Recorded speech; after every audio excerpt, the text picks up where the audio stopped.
Exercise 3.6 का second question का first part, ठीक है, उसके जैसा क्वेश्चन मैं आपको करवा रहा हूँ।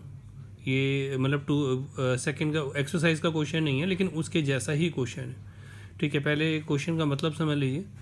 अ boat covers 32 kilometre up stream and 36 kilometre down stream in 7 hours, ठीक है। अप स्ट्रीम और डाउन स्ट्रीम। अप स्ट्रीम का मतलब आपको पता होगा कि अप स्ट्रीम का मतलब होता है कि अपोजिट टू स्ट्रीम, यानी कि अगर पानी का फ्लो जिस तरफ है आप उसके अपोजिट चल रहे हैं, ठीक है, रोइंग कर रहे हैं, तो उस कंडीशंस में उसको हम अप स्ट्रीम्स कहते हैं। डाउन स्ट्रीम का मतलब होता है कि जिस तरफ पानी बह रहा है हम भी उसी तरफ जा रहे हैं, उसे हम डाउन स्ट्रीम्स कहते हैं, ठीक है। तो उसने कहा है कि आप अप स्ट्रीम में अगर 32 किलोमीटर और डाउन स्ट्रीम में 36 किलोमीटर जाते हैं तो टोटल मिला के 7 आवर्स आपको लगते हैं। Also it covers 40 kilometre up stream and 48 kilometre down stream in 9 hours. Find the speed of the boat in still water and that of the stream. दो चीज़ें फाइंड आउट करनी है कि बोट की स्पीड क्या है इन स्टिल वाटर, और secondly speed of stream क्या है, ठीक है। कई बार स्पीड ऑफ स्ट्रीम की जगह स्पीड ऑफ करंट भी लिखा होता है। तो आप सबसे पहले जो है लेट स्पीड ऑफ बोट पूछा था इसने, स्पीड ऑफ बोट को लेट स्पीड ऑफ बोट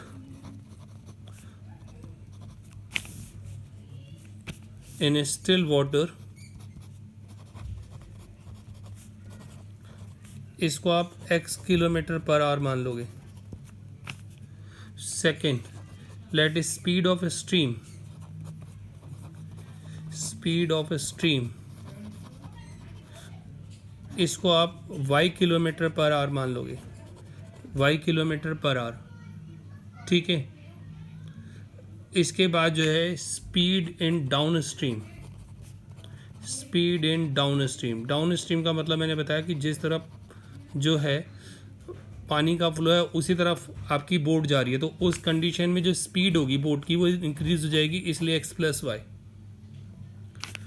और speed in up stream, speed in up stream में आप अपोजिट डायरेक्शंस में जा रहे हैं, यानी पानी का फ्लो जिस तरफ है आप उसके अपोजिट डायरेक्शन में जा रहे हैं, उस कंडीशंस में बोट की जो स्पीड होगी वो कम हो जाएगी, यानी x माइनस वाई,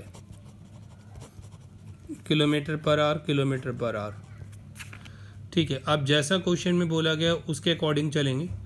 क्वेश्चन में सबसे पहले बोला गया था अ boat cover 32 kilometre up stream and 36 kilometre down stream in 7 hours, ये क्वेश्चन में बोला गया था, ठीक है। यहाँ लिखेंगे अकॉर्डिंग टू क्वेश्चन टाइम का फार्मूला डिस्टेंस अपॉन स्पीड होता है, डिस्टेंस अपॉन स्पीड, ठीक है। अब क्वेश्चन में जैसा बोला गया था, क्वेश्चन में सबसे पहले बोला गया 32 किलोमीटर अप स्ट्रीम में और 36 किलोमीटर डाउन स्ट्रीम में। 32 किलोमीटर अप स्ट्रीम क्या ये x माइनस वाई, और डाउन स्ट्रीम में 36, डाउन स्ट्रीम के x प्लस वाई। इन दोनों में मिला के टोटल मिला के उसको 7 आवर्स लगते हैं, ये क्वेश्चन में बोला गया, ठीक है। 32 किलोमीटर जो है वो अप स्ट्रीम में, 36 किलोमीटर डाउन स्ट्रीम में। तो 32 किलोमीटर आपके डिस्टेंस हो गया, फार्मूला ये डिस्टेंस अपॉन स्पीड।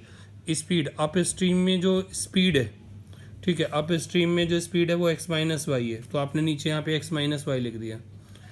ये 36 किलोमीटर डाउन स्ट्रीम में, डाउन स्ट्रीम के अंदर स्पीड जो है वो x प्लस वाई है वो लिख दिया। टोटल टाइमिंग जो है वो 7 आवर्स है। अब आगे जो बोला गया 40 किलोमीटर अप स्ट्रीम और 48 kilometre down stream. 40 kilometre up stream यानी x माइनस वाई, और 48 किलोमीटर वो डाउन स्ट्रीम में। टोटल मिला के 9 आवर्स लगते हैं इस पे, टोटल मिला के 9 आवर्स लग रहे हैं, ठीक है। ये सेकंड कंडीशंस आ गई। इसके बाद कैसे सॉल्व करना है, जैसे मैंने पिछली भी वीडियोस वगैरह में इसको समझा रखा है कि इस तरह की इक्वेशंस को कैसे सॉल्व कर दें। यहाँ पे लेट x माइनस वाई, इसको आप a एज्यूम कर सकते हैं, और x प्लस वाई इसको आप b एज्यूम कर सकते हैं। ठीक है। ऐसा करने पे ये जो इक्वेशंस होगी ये यहाँ पे कन्वर्ट होके 32a हो जाएगी, ये 36b हो जाएगी और इक्वल टू में 7। इसी तरह से ये 40a हो जाएगी, ये 48b हो जाएगी और ये 9 हो जाएगी। ये आपकी इक्वेशन थर्ड हो गई और ये इक्वेशन फोर्थ हो गई। आप एलिमिनेशन मेथड या सब्स्टिट्यूशन या क्रॉस मल्टीप्लिकेशन किसी मेथड से अब हम इसको सॉल्व कर सकते हैं। ठीक है, एलिमिनेशन से करता हूँ तो 40 ये वाला इधर आ जाएगा और ये 32 इधर आ जाएगा, ये 8 से कैंसिल हो रहे हैं। ठीक है, तो ये तीनों नंबर 5 से मल्टीप्लाई होंगे, तीनों नंबर को 5 से, 5 को इससे करेंगे 160 आएगा, 5 को इससे करेंगे 180 आएगा और इससे करेंगे 35 आएगा। ठीक है, तो इसको इससे करेंगे सबसे पहले तो ये 160 हो गया, 5 को इससे मल्टीप्लाई करने पे, इससे 36 को 5 से करने पे 180b हो गया और ये 35 हो गया, 4 से करने पे ये 160a हो गया, 4 से इसे करने पे 192b हो गया और ये 36 हो गया। ठीक है, साइन चेंज करेंगे, ये माइनस ये माइनस ये माइनस, ये कैंसिल हो गए। इसमें आपके जो बचेंगे ये बचेंगे यहाँ पे -12b और यहाँ पे -1, ये -1 बचेगा यहाँ पे। ठीक है, यहाँ पे -12b, तो माइनस से माइनस आपका कैंसिल हो गया।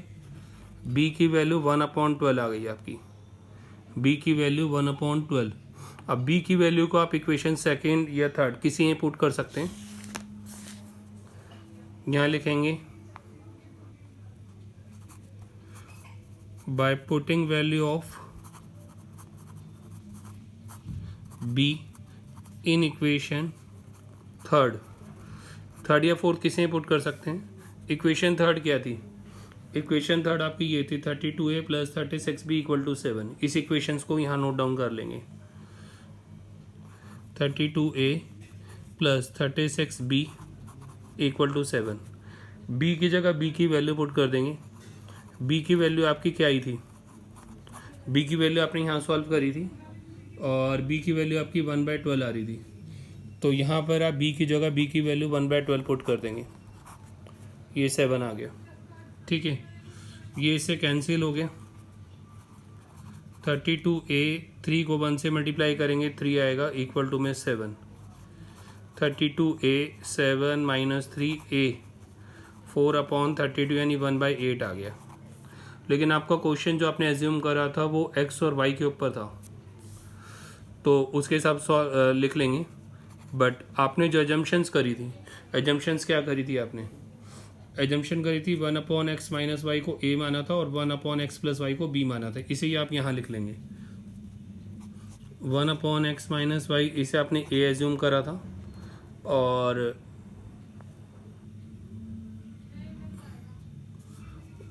1/x + y इसे आपने b एज्यूम करा था।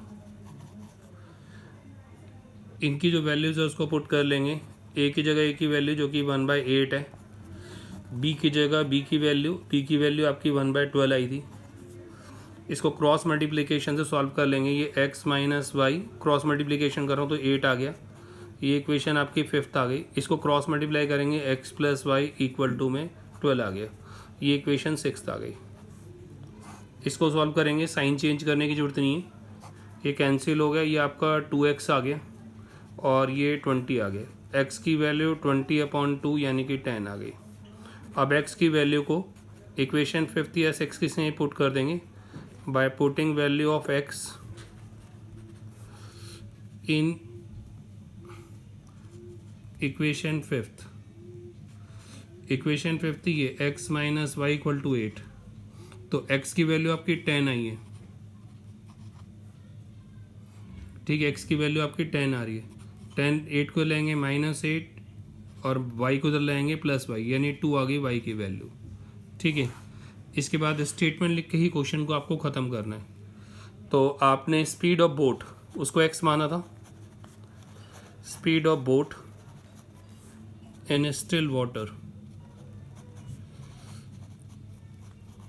इसको आपने x किलोमीटर पर आवर माना था, तो x की वैल्यू आपका ये 10, यानी ये 10 किलोमीटर पर आवर हो गई।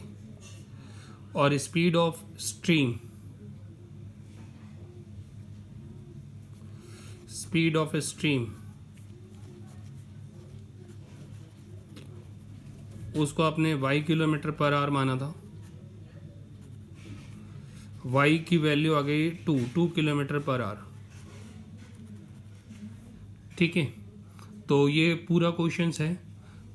आपको स्टेप बाय स्टेप जो है उसको समझना है कि कैसे कैसे जो उसको मैंने सॉल्व करा, और स्टेप बाय स्टेप जो है वो आपको ध्यान में रखना है कि कैसे स्टेप्स लेके जो है उसको सॉल्व किया गया है, और इसके अलावा कहाँ पे किस क्वेश्चन में आपको एग्जम्पशंस करनी है ये भी, मतलब जैसे 1/x माइनस वाई को a मान लिया, 1/x प्लस वाई को b मान लिया, तो ये आपको पता होना चाहिए कि कहाँ पे एग्जम्पशंस वगैरह हम करते हैं। ये तो आप कर नहीं पाएंगे, आपको ये तो पता होना चाहिए ना कहाँ पर a और कहाँ पे b वगैरह माने जाते हैं और कहाँ पे नहीं माने जाते हैं। इस तरह की जो पिछली वीडियोस वगैरह है उसे मैंने सब बताया हुआ है